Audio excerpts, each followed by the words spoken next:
Good morning, everyone. Welcome to Miss Ruiz's class. Today is May 11th, 2020, and I'm going to be working on our exemplar for the week.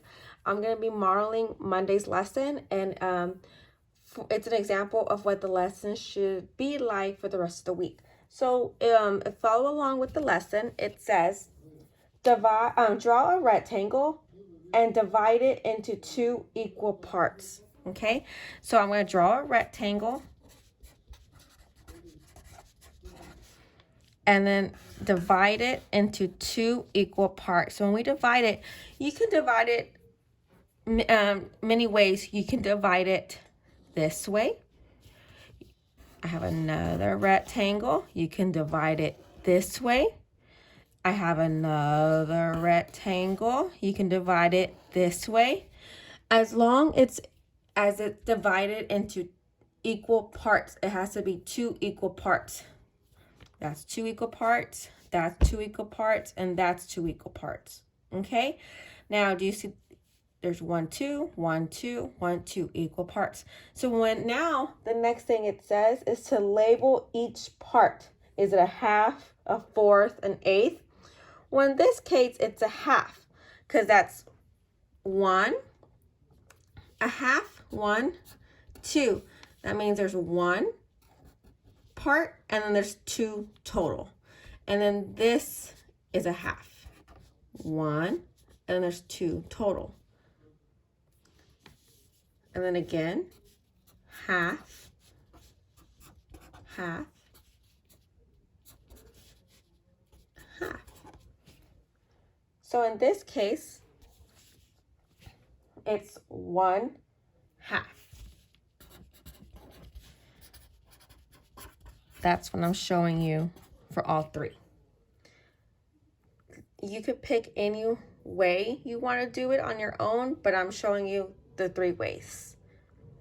Now, the next part is our word problem. Now, we've been working on multiplication word problems, division word problems. We need to make sure that when we're reading the word problem, we know what we're being asked. So it says, Jack has 3 bags of candy. There are 8 candies in each bag. How many pieces of candy does Jack have? Okay, what do we know? We know that there are 3 bags of candy, and then there are 8 candies in each bag. So we need to figure out how many pieces of candy does Jack have.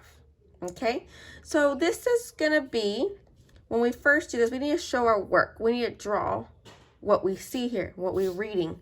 3 bags of candy. 1, 2, 3. Okay, there are 8 candies in each bag. So that means now I'm going to count out 8 in each bag. 1, 2, 3, 4, 5, 6, 7, 8. 1, 2, 3, 4, 5, 6, 7, 8. 1, 2, 3, 4, 5, 6, 7, 8. We know that this is going to be multiplication because we're counting out. This is repeated. Okay, there's 3, and then each one has 8, 8, 8, 8. It's repeated.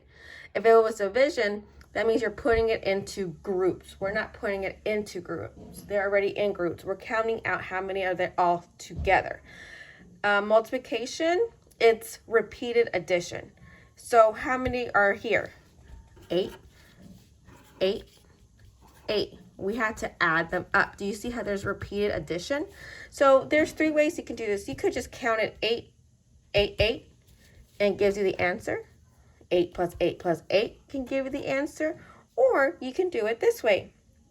What number do you see here? That's the same. 8.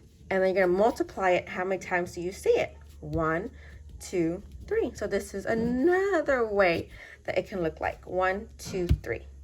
So let's go ahead and count. Let's do it this way. Let's go ahead and count all of them. 1, 2. So you can do it. This is the long way. 1, 2, 3, 4, 5, 6, 7, 8, 9, 10, 11, 12, 13, 14, 15, 16, 17, 18, 19, 20, 21, 22, 23, 24. So we did the long way. We know that the answer is 24. But if we do it this way, this is another way, we're going to break it down. 8 plus 8. Everyone, what's 8 plus 8? Yes, the correct answer is 16. And then we had to add another 8 plus 8. What's 8 plus 6? 14. We're going to regroup. Carry our 1. What's 1 plus 1? 2. The answer, again, is 24. And if you know your multiplication facts, you know 8 times 3 is equal to 24. And then that's your answer. Again, this week it could be multiplication or it could be division. It can be a mixture. I hope you have a great week. If you have any questions, please message me on Class Dojo. I will be there. Thank you for coming to Miss Ruiz's class today. Have a good day.